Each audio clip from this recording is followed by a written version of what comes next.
সারাদিন রোজা রাখার পর সূর্য অস্ত যাওয়ার সাথে যে আহার বা পানাহার করে রোজা ভঙ্গ করা হয় তাকে ইফতার বলে। সূর্য অস্ত যাওয়ার সাথে সাথে ইফতারের সময়, তবে বেশি সময় থাকে না, তাই যথাসম্ভব সাথে সাথে ইফতার করতে হবে। মহান আল্লাহ তাআলা রোজার মধ্যে যেমন ফজিলত দান করেছেন, রোজার ইফতারের মধ্যেও তেমন ফজিলত দান করেছেন।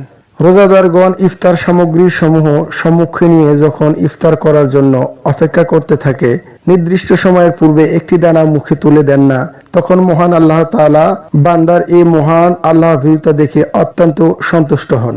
রাসূল পাক সাল্লাল্লাহু তাআলা আলাইহি ওয়া আলিহি ওয়াসাল্লাম বলেছেন, তোমরা যখন ইফতার করো তখন খুরমা দ্বারা ইফতার করো, কারণ এর মধ্যে বরকত আছে। খুরমা না থাকলে যে কোনো ফল অথবা পানি কিংবা দুধ দ্বারা ইফতার করা যায়। অপরকে ইফতার করানোর ফজিলত সম্পর্কে রাসূলুল্লাহ সাল্লাল্লাহু তাআলা আলাইহি ওয়া আলিহি ওয়াসাল্লাম বলেছেন, যে ব্যক্তি রমজান মাসে কোনো রোজাদার ব্যক্তিকে ইফতার করায়, সেটা তার জন্য গুনাহ মোচন এবং দোজখের আগুন থেকে মুক্তির কারণ হবে।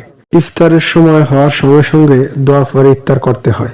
ইফতারের দোয়া: আল্লাহুম্মা লাকা সুমতু ওয়া আলা রিজকিকা ওয়া আফতারতু বিরহমাতিকা ইয়া আরহামার রাহিমিন।